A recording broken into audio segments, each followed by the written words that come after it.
மேலான சோதரர்களே பெரியார்களே, சைக்காலஜி ரீதியாக சொல்லுது ஒரு பெண் தன்னுடைய கணவன் இருந்து 3 விஷயத்தை எதிர்பார்ப்பா.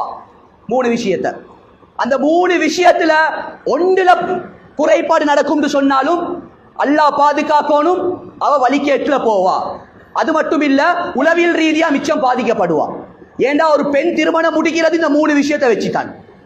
முதலாவது விஷயம் என்ன தெரியுமா? ஒரு ஆண் பெண் வந்து ஆண் கிட்ட எதிர்பார்க்கக்கூடிய விஷயம், கண்ணியமான சகோதரர்களே, அன்பை எதிர்பார்ப்பா.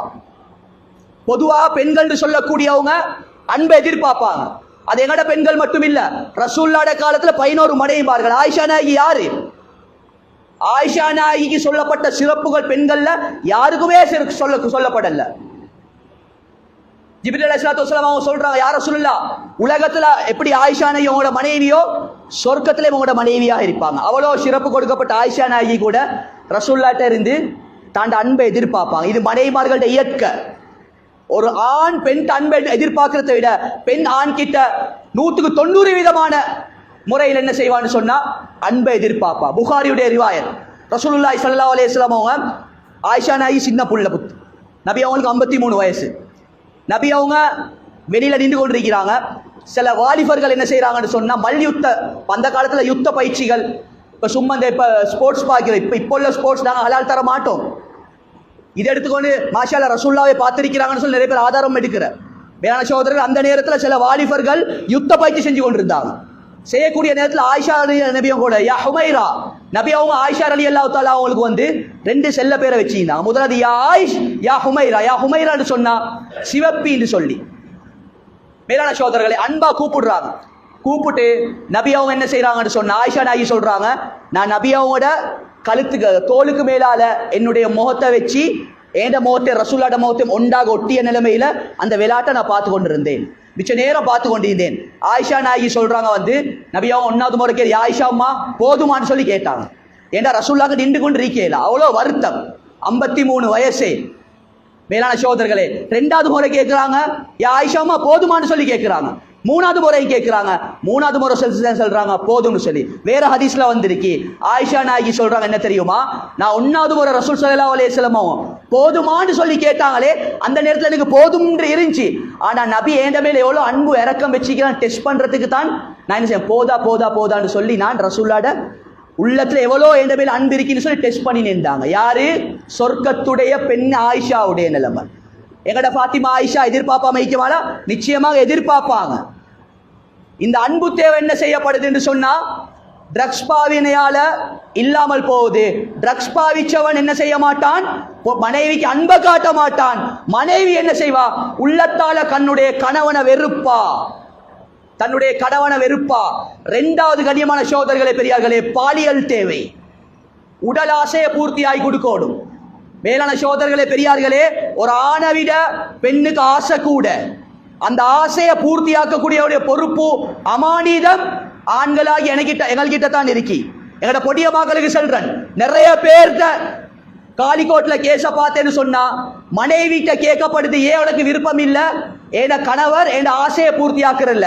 யார் ஐஸ் பாவிச்சானோ, யார் ட்ரக்ஸ பாவிச்சானோ அவன் உடம்புல இருக்கிற 360 நரம்பும் செத்து போகும், செத்து போகும், ஆண்மை இழந்துருவான். கல்யாணம் முடிக்கிறதுக்கு ஆசை இருக்கும், தான் ஆசையை பூர்த்தியாக்கக்கூடிய அளவுக்கு ஆம்புல தவறு தெம்பு இருக்காது. மேலானவர்களே, எங்களை பொடிய மாலை சொல்றேன், இந்த செயினை போட்டாப்புல அவன் ஆம்புல இல்ல, அதே போல கல்சான படிச்சு கொடுத்தாப்புல அவன் ஆம்புல இல்ல. யாரு கல்யாணம் முடிச்சு தன்னுடைய மனைவிட ஆசைய சரியான முறையில பூர்த்தியாக்கி கொடுக்க அவன் தான் உண்மையான ஆம்புல. இந்த தெம்பு யாருக்கிட்ட இல்லையோ அல்லாஹ் பாதுகாக்கணும். அவன் எவ்வளவு பெரிய ஆளா இருந்தாலும் நஷ்டத்துல போவான். இப்படியாப்பட்ட மனைவிமார்கள்ட்ட நிலைமை தான் இன்னைக்கு நிறைய பொம்பளை புள்ளல் ஜினால போயிட்டு கொண்டிருக்கி, நிறைய பொம்பளை புள்ளல் ஜினால போயிட்டு கொண்டிருக்கி. ஆதாரபூர்வமா நாங்க பேசுறோம். மேலானவர்களை, ஜினால போறது ஒரு பாவம். ஆனா ஜினால போறதுக்கு யாரு காரணம்? யாரு காரணம்? எங்களை பொடியமாக்கல். சில இடத்துல விசாரிச்சு பார்த்த வகையில ஆரம்பத்துல இவன் ஐஸ் அடிச்சான், ஐஸ் அடிச்சு ஒரு இடத்துல சுத்தி கொண்டிருக்க போல அவ ஜினால போனா. இப்ப சில பேர் என்ன செய்யறாங்கன்னு சொன்னா இவரும் ஐஸ் அடிச்சு கொண்டு பொண்டாட்டிமார்களுக்கும் ஐஸ் அடிக்க கொடுத்து அவளையும் படுக்க போட்டு என்ன அநியாயம் என்ன செஞ்சு கிடிக்கிறான். இப்படி போனா அல்லாஹ் பாதுகாக்கணும். இந்த 10 வருஷத்துக்கு பின்னால ஏனைய இந்த ஊர்கள் தேவையில்ல, எங்கட கொழும்பு டிஸ்ட்ரிக்ட் 10 வருஷத்துக்கு பின்னால எல்லாமே குடுகாரன் ஆயிருவானு சொல்லி ஒரு சந்தேகம். அல்லாஹ் பாதுகாக்கணும். ஏண்டா எங்கட நாட்டுல ரகசியமா போட்ட ஒரு திட்டமும் திட்டத்துல ஒன்று தான் ஒவ்வொரு முஸ்லிமான வீட்டுல ஒரு ட்ரக்ஸ் பாவிக்க கூடியவனை உருவாக்கணும். அதே போல முஸ்லிமான வாலிப பெண்கள் அந்நியனுடைய சிசுவை சுமக்கணும். இது அவனோட திட்டம். அந்த திட்டம் சக்சஸ் ஆகி கொண்டு வருது. அல்லாஹ் பாதுகாக்கணும். ஒவ்வொன்றைக்கு எந்த வீட்டுல எடுத்தாலும் இவரிடமாவனா இப்படி போனான், இந்த ஆஜியாட்டமாவனா, இந்த பொறுப்புதாரிடமாவனா, சூழல் அப்படி இருக்கி இந்த 10 வருஷத்துக்கு பின்னால. அதே போல கிட்டத்தட்ட இலங்கை நாட்டை பொறுத்து அல்லாஹ் பாதுகாக்கணும். அவன் போட்ட திட்டத்துல இன்னொன்று தான் எங்கட முஸ்லிமான பெண்கள் என்ன செய்யணும், அந்நியனோட ஓடி போகணும்னு சொல்லி 2011ஆம் ஆண்டுல ஒரு ஸ்டாட்டிக்ஸ் எடுத்த வகையில கிட்டத்தட்ட எங்கட நாட்டில் மட்டும் 11,000க்கு மேற்பட்ட குமரு புலையல்கள் இஸ்லாத்தோடு மதம் மாறி. இதுக்கு யாரு பொறுப்புதாரி? இந்த சின்ன நாட்டில் எப்படி நாங்க தூங்கி கொண்டிருந்தா சரியா? ஏன புள்ளைய மட்டும் ஓத வச்சா சரியா? ஒவ்வொருத்தருக்கும் பொறுப்பு மேலானவர்களே. எங்கட முஸ்லீம்கள் எங்கேயோ போயிட்டு கொண்டிருக்கி. இதுல இருந்து எங்கட பொடிய மக்களை பாதுகாக்கணும். சொல்ல வந்த விஷயம் என்னாண்டா, ட்ரக்ஸ் பாவனையின் மூலம் என்ன நடக்குதுன்னு சொன்னா, பாலியல் தேவைய சரியான முறையில பூர்த்தியாகி கொடுக்க மாட்டாரு. 3வது விஷயம் என்னான்னு சொன்னா, பொருள் தேவை, அவருக்கு செலவீனங்கள் கொடுக்கணும். மேலானவர்கள், இவனுக்கு ஐஸ் அடிக்கிறதுக்கே சல்லி போதாது. ஐஸ் அடிக்கிறதுக்கே சில இடத்துல தாண்ட மனைமார்களை இன்னொத்தனுக்கு வித்து போட்டு சல்லி எடுத்து ஐஸ் அடிச்ச முஸ்லிம் சகோதரர்கள் எங்கள்ட ஈக்கத்தான் செய்யறாங்க. அல்லாஹ் பாதுகாக்கணும். இது எங்க போயிட்டு முடியும் மேலானவர்களே? இது எத்தனையோ பாவத்தில் கொண்டு போயிட்டு எங்களே சேர்க்குது. ரசூல்லா யார்ட கையில சொர்க்கம் இருக்குன்னு சொன்னாவோ அப்படியாப்பட்ட மனைவிக்கு கொடுக்கிற தண்டனை அல்லாஹ் பாதுகாக்கணும். கனியமான சோதரர்களை பெரியார்களே, அதனால 2 குடும்பங்கள் இன்றைக்கு சீரழிஞ்சு கொண்டிருக்கி.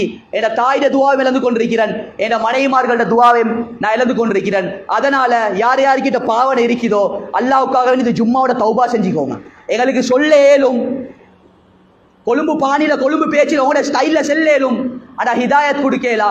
ஒவ்வொருத்தரும் உணருங்க, நான் எங்க இருந்தேன், எங்க இருந்து கொண்டிருக்கிறேன், நான் எங்க போறேன், எனக்குன்னு சொல்லி ஒரு மவுத் ஒன்று இருக்கு. அதைத்தான் யோசிக்கணும். என்னோட பொடியமான பள்ளியோட நிர்வாகத்துக்கு நீங்க பயப்படாடி பிரச்சனை இல்லை, யாருக்கும் பயப்பட தேவையில்லை. அப்படித்தானே நடக்குது. நாட்டு சைட்ல இருக்கக்கூடிய மஸ்ஜிதுடைய நிர்வாகத்துக்கு அந்த மக்கள் கட்டுப்படுற மாதிரி கொழும்புல நான் பகிரங்கமா சொல்றேன், யாருமே நிர்வாகத்துக்கு கட்டுப்படுறல. அதுதான் சில விஷயங்கள் செஞ்சு கொள்ள இல்லாம இருக்கு. இல்லாட்டி நாட்டு சைட்ல எங்களுக்கு தெரியும், சமீபத்தில் காத்தாங்குடியில ட்ரக்ஸ் பாவிக்கிறவனுக்கு சட்டம் ஒன்று போட்டாங்க. என்ன தெரியுமா? அவன் மௌத்தா போல முஸ்லிம் மையவாடியில் அடக்கம் செய்யப்பட பயப்படுவான். அடே நான் மௌத்தா போனா என்னை ஒதுக்கி வச்சிருவாங்களோ பயந்து சரி என்ன செய்வா? இதை இங்க கொண்டாந்தீந்தா அல்லாஹ் பாதுகாக்கணும். ஆனா ஒருத்தருக்கு பயப்படுங்க. மலக்குல் மவுத் இஸ்ராயில் அலைஹிஸ்ஸலாத்து வஸ்ஸலாம் அவங்க எந்த நேரத்திலையும் வரையலும், எப்படியும் வரையலும். நான் பயான் செஞ்சுட்டு இங்க இறங்குவேனான்னு சொல்லி தெரியாது. எனக்கு பக்கத்திலேயும் இருப்பாரு, பின்னிக்கும் இருப்பாரு. வயசு இல்ல, வித்தியாசம் இல்ல, நோய் இல்ல மௌத்துக்கு. நாங்க பாவிச்சு கொண்டு இருக்கக்கூடிய நிலைமையில உடனே ரூஹ கைப்பற்றிட்டாங்கன்னு அல்லாஹ் பாதுகாக்கணும். அவன் ஈமான் இல்லாத நிலைமையில மௌத்தா போறான். அவன் முஸ்லிம் மையவாடியில் அடக்கம் செய்யறதையே தகுதியற்றது ஜனாசா. சுபஹானல்லாஹ்.